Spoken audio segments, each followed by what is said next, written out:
허락하신 말씀의 제목은 주를 기쁘시게 하라라는 제목으로 은혜를 나눕니다. 일본에 가네보라고 하는 제약회사가 있는데 여기에 회장을 지낸 마티니 스토는 청년 시절에 가네보 회사에 입사하게 되었습니다. 그리고 결혼을 하여서 아내의 인도를 받아 예수님을 믿게 되었습니다. 신앙이 독실한 아내를 만났던 것입니다. 그래서 이렇게 말합니다. 하나님이 기뻐하신 일을 하세요. 출세는 안 해도 돼요. 오직 하나님만 기쁘시게 하세요. 하나님을 기쁘시게 하는 일을 하다가 실직이 되더라도 괜찮아요. 나와 둘이서 전도하러 다니면 되니까요. 미타니는 아내가 출세를 안 해도 된다는 말에 마음이 너무너무 편안해졌습니다. 세상을 보는 안목도 달라졌습니다. 갈라디아서 1장 10절 말씀을 늘 마음에 두고 살았습니다. 내가 사람들에게 좋게 하랴, 하나님께 좋게 하랴, 사람들에게 기쁨을 구하랴. 내가 지금까지 사람들의 기쁨을 구하였다면 그리스도의 종이 아니니라. 미타니는 인생을 살아가면서 하나님을 기쁘시게 하는 사람이 될 것인가, 사람을 기쁘게 하는 사람이 될 것인가, 이걸 늘 기억하며 살았다고 합니다. 그리고 언제나 그의 선택은, 그의 삶의 기준은 하나님을 기쁘시게 하는 인생이 되자. 이게 그의 삶의 기준이었습니다. 하나님을 기쁘시게 하는 일이면 타협하거나 양보하지 않았습니다. 인사부장 지책을 맡을 때였습니다. 신사참배를 주관하는 일이 주된 일이었습니다. 그러나 신사참배가 가지고 있는 그리스도의 신앙에 위배된다는 사실을 알고 과감하게 회사에 사표를 내버렸습니다. 하지만 회사는 그의 성실함을 인정하고 그를 해고하지 않았습니다. 그의 사표를 수리하지 않은 것입니다. 미타니는 45년 동안 재직하는 동안 신앙적인 문제로 3번을 좌천당하고 또 전출당하기도 했지만 오직 하나님을 기쁘시게 하는 믿음으로 극복하고 결국 가네보 회사의 회장의 자리에 오르게 되었다는 것입니다. 평사원으로 입사해 회장에 오르게 된다는 것. 미타니는 회장 재직 시절 동안 가네보 회사를 초인류 기업으로 성장시켜 놓았습니다. 하나님을 기쁘시게 하기 위해서 모든 것을 포기하였을 때 하나님은 최고의 자리에 올려주셨던 것입니다. 그 후 미타니는 전국을 다니며 하나님의 이름을 높이는 그 복음을 전하게 되었습니다. 미타니의 복음 사역은 자신을 높은 자리에 오르게 하신 하나님의 뜻이며 그 뜻을 따르는 것이 하나님을 기쁘시게 하는 일이라고 확신하였던 것입니다. 우리가 봉독한 고린도 후서 5장은 약함 속에서도 고난을 무릅쓰고 그렇게 감당한 바울의 사역에 대해서 이야기하고 있는 내용들입니다. 바울은 장차 하나님 나라에서 그리스도와 함께 누리게 될 영광을 바라보면서 복음 사역에 매진할 수 있었습니다. 또한 바울은 하나님의 상급을 바라보며 어떠한 상황에도 주를 기쁘시게 하고자 열심을 내어 노력하였습니다. 그리고 극심한 고난이 와도 기쁜 마음으로 그 모든 사역들을 감당하였던 것입니다. 힘들고 어려워도 아프고 쓰러져도 우리는 주님을 기쁘시게 해야 될 줄로 믿습니다. 9절에 말씀합니다. 그런즉 우리는 몸으로 있든지 떠나든지 주를 기쁘시게 하는 자가 되기를 힘쓰노라. 여기에 주를 기쁘시게 하는 자라고 했죠. 이 말씀은 바울이 지향하는 목적을 나타내고 있는 그런 말씀입니다. 바울은 어떠한 상황에서도 주를 기쁘시게 하는 것, 그것이 자신의 삶의 목적이었던 것입니다. 바울은 주를 기쁘시게 하는 것이 우리 그리스도인의 존재 목적이다, 이렇게 말하고 있는 것입니다. 거짓된 안주에 몸을 내던질 것이 아니라 우리가 살든지 죽든지 오직 그리스도만 존귀하고자 힘쓰는 것이 곧 주를 기쁘시게 하는 것이다 라고 이야기하고 있는 것입니다. 우리 아름다운 성도 여러분, 아무쪼록 주님의 기쁨이 되어지시기를 바랍니다. 우리가 원하는 것은 오직 한 가지, 주를 기쁘시게 하는 것입니다. 바울은 본문 고린도후서 5장을 통하여 주님을 기쁘시게 하는 자에 대해서 어떻게 해야 되는지 그 말씀을 오늘 은혜로 나누고자 합니다. 첫째, 주를 기쁘시게 하는 자가 되기 위해서는 항상 담대하여야 합니다. 넌 내가 책임진다 라고 하는 책을 쓴 김남국 목사는 뿌리 깊은 불교 집안에서 태어나서 고등학교 2학년 때 예수님을 영접하게 되었습니다. 고등학교 3학년이 끝날 무렵 가정에 불어닥친 고난으로 대학 진학을 포기할 수밖에 없었습니다. 무너져가는 토담집에 살았던 그는 연탄을 살 돌마저 없었던 것입니다. 차비가 없어서 교회에 가는데 2시간 이상을 걸어 다녔습니다. 20대의 시간을 교회에서 일하며 하나님의 은혜만을 구하며 그렇게 살아갔습니다. 이런 그를 격려해 주는 사람도 있었습니다. 하지만 쟤는 대학도 안 가고 왜 교회 봉사만 하는데 하면서 모독하는 사람도 있었습니다. 청년 김남국은 집안이 어려운데 위로의 말은 못 해줄 망정 어떻게 그런 말을 할 수 있는가 이렇게 원망스럽기도 했습니다. 하지만 시험에 들거나 낙심하지는 않았습니다. 왜냐하면 인생을 책임져 주시는 하나님의 임재를 확실히 믿었기 때문인 것입니다. 둘로스 선교회 대표로 섬기고 있는 김남국 목사는 다음과 같은 질문을 담대하게 주님만 바라보라라고 이야기하고 있습니다. 보잘것없고 내세울 것 없는 저 같은 사람도 정말 책임져 주시나요? 이 질문에 하나님은 가능성이 전혀 없는 나를 버리신 적이 한 번도 없으십니다. 당신이 하나님께 붙어 있으면 한없이 당신을 높이십니다. 하나님을 붙잡는 자에게 주시는 은혜가 있습니다. 아무리 어렵고 힘들어도 환경을 탓하지 말고 주님을 바라볼 때 결코 버리지 아니하십니다. 김남국 목사는 오로지 담대함으로 하나님을 기쁘시게 하였던 것입니다. 오늘 본문 6절에 말씀합니다. 그러므로 우리가 항상 담대하여 몸으로 있을 때에는 주와 따로 있는 줄을 아노니. 여기에 담대하여 이 말은 용기를 가지다라는 의미입니다. 바울의 담대함은 인간적 원인에서 유래한 것이 아니라 성령의 내적 증거에서 유래하였다는 것입니다. 또 바울은 항상이라는 말을 썼어요. 이 항상은 담대함이 일시적인 것이 아니라 지속적인 모습을 보여주는 것입니다. 그래서 다윗은 사망의 음침한 골짜기로 다닐지라도 해를 두려워하지 않을 것은 주께서 나와 항상 함께 하심이라 라고 고백하였던 것입니다. 우리도 다윗처럼 하나님이 함께 하심으로 그리고 하나님이 나를 후원하심으로 그걸 믿고 담대하게 행동하는 아름다운 성도가 되시기를 바랍니다. 고난이 닥쳐와도 두려워하지 마시기를 바랍니다. 담대한 믿음으로 오직 주를 기쁘시게 하는 우리 복 있는 아름다운 성도들이 다 되어지시기를 축원합니다.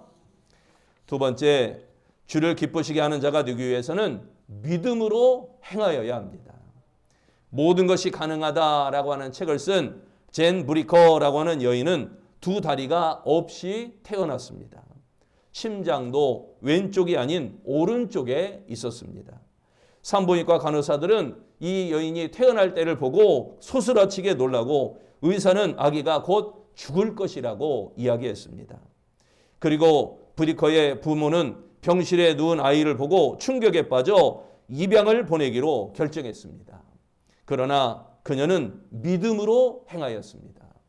강인한 두 팔로 공중에 매달려 공연을 펼치는 공중고개사가 되었던 것입니다. 그리고 파워 텀블링 챔피언이 되기도 하였습니다. 그리고 젠 브리커는 BBC라고 하는 TV 뉴스쇼에 출연하여 감동과 희망을 전하는 그런 강연가가 되었습니다. 젠은 자신을 장애자로 여기지 않고 하나님의 선물이라고 믿고 오히려 날마다 자신의 몸, 두 다리가 없는 몸, 연약한 몸, 이 몸을 감사했다는 것입니다. 젠 브리커는 이렇게 말합니다. 만약 내가 다리를 가지고 태어났다면 이렇게 사람들에게 긍정적인 영향을 줄 기회를 갖지 못했을 것입니다. 내가 못할 것은 아무것도 없습니다. 우리의 한계와 싸워 승리할 수 있는 비결은 믿음의 행동입니다. 할 수 있거든이 무슨 말이냐? 믿는 자에게는 능히 하지 못할 일이 없느니라. 할렐루야. 이 말씀대로 행하는 믿음이 있을 때 주를 기쁘시게 하는 자가 되어진다는 것입니다. 본문 7절을 또 보겠습니다. 이는 우리가 믿음으로 행하고 보는 것으로 행하지 아니함이로다. 여기에 믿음으로 행하고 라고 했는데 그리스도인의 행동은 보는 것이 아니라 믿음에 근거한 행동을 가리키는 것입니다. 믿음은 눈에 보이는 것을 가능하게 합니다. 믿음은 눈에 보이는 것을 훨씬 능가하게 되어지는 것입니다. 믿음으로 행하는 것은 삶의 방식을 가리킵니다. 보이는 것은 죽음밖에 없을 때 생명을 믿는 것이야말로 믿음의 확실한 증거가 되어진다는 것입니다. 그리스도인의 삶은 믿음으로 행하는 삶인 것입니다. 어떻게 하는 것이 믿음으로 행하는 것일까요? 그리스도를 믿음의 눈으로 보며 행동하는 것입니다. 그리스도는 육신의 눈에 보이지 않습니다. 오로지 믿음의 눈으로만 볼 수가 있는 것입니다.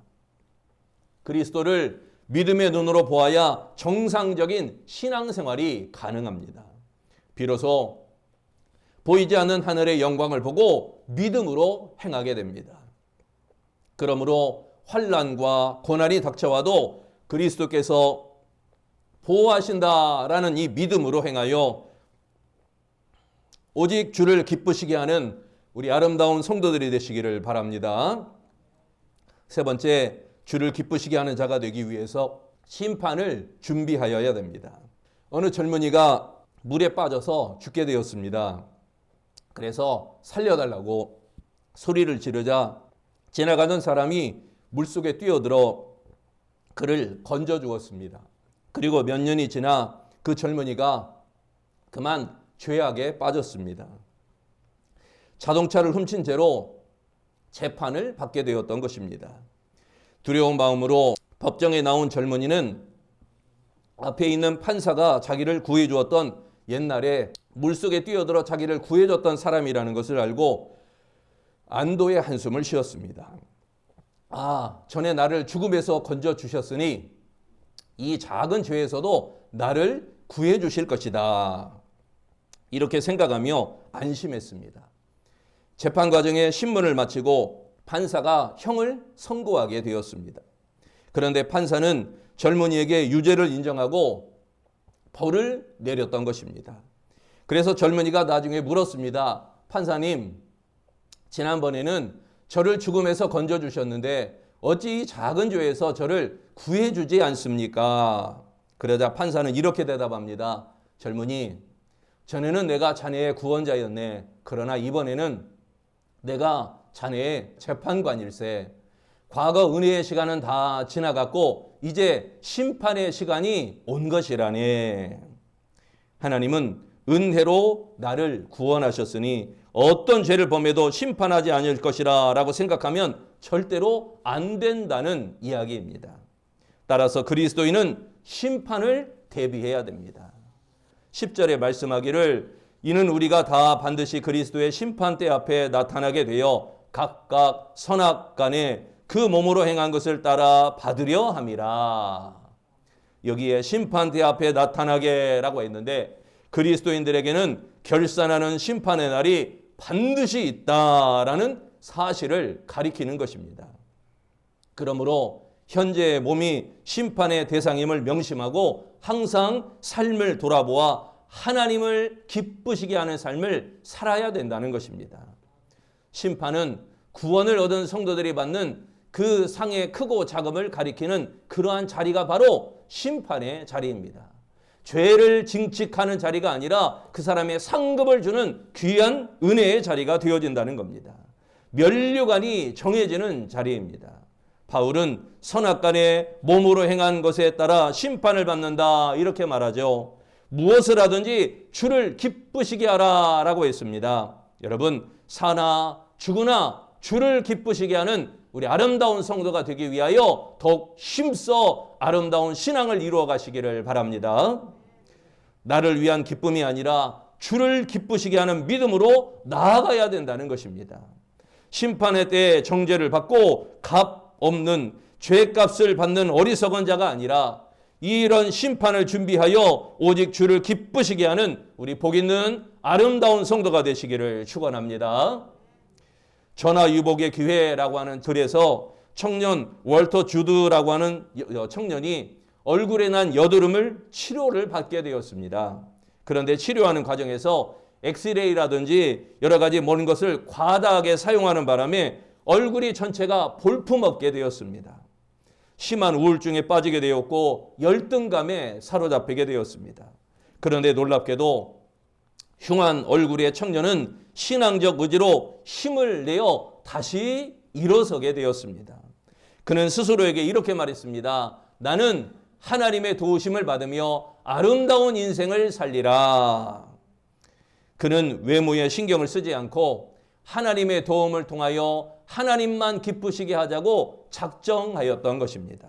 그리고 중국에 가서 의료 선교사로 헌신하게 되었습니다. 그 후 다시 미국으로 돌아와 국회의원으로 활동하게 되었는데 10번이나 재선되는 아주 유력한 정치적인 인물이 되었던 것입니다. 그는 하나님의 도움을 받으며 하나님만 기쁘시게 하는 그 아름다운 일생을 살았던 것입니다. 여러분, 우리도 이 주드 월터처럼 외모에 신경을 쓰지 말고 인기에 연연하거나 그러지 말고 오직 주님만 바라봐야 될 줄로 믿습니다. 그리하여 하나님의 도우심으로 하나님을 기쁘시게 하는 우리 아름다운 성도가 되시기를 바랍니다. 어떻게 살며 무엇을 하는가는 자신이 정한 대로 나타나게 되어집니다. 사랑하는 성도 여러분, 그리스도인은 종말론적인 신앙을 가져야 됩니다. 현재의 눈으로 보고 귀로 듣는 것만 가지고는 하나님을 기쁘시게 할 수 없습니다. 믿음으로 그리스도를 바라보며 담대해야 할 줄로 믿습니다. 상황이 어떠하든지 사람이 무엇라 하든지 항상 믿음으로 아름답게 행하여야 될 줄로 믿습니다. 심판이 있음을 기억하고 그 심판을 준비하는 아름다운 성도가 되어야 할 줄로 믿습니다. 그리하여 받은 바 상급을 위하여 흔들리지 말고 주를 더욱 기쁘시게 하는 우리 아름다운 성도들이 다 되어지시기를 축원합니다. 기도하겠습니다. 우리에게 주를 기쁘시게 할 수 있는 은혜 주시고 믿음 주시고 성령의 돌보심을 허락하시니 감사합니다. 우리 아름다운 주의 성도들 종말론적 신앙을 가지고 현재의 눈으로 보고 귀로 듣는 것이 전부가 아니라 믿음으로 그리스도를 바라보며 담대하게 하시고 상황이 어떠하든지 항상 믿음으로 행하게 하시고 주의 심판이 있음을 기억하고 그 심판을 준비하여 상급을 받는 우리 아름다운 성도들이 다 되어지도록 축복하시며 십자가의 신앙이 십자가의 사랑이 전하여지고 증거되어지고 확증되도록 축복하시기를 예수님 이름으로 기도합니다. 아멘.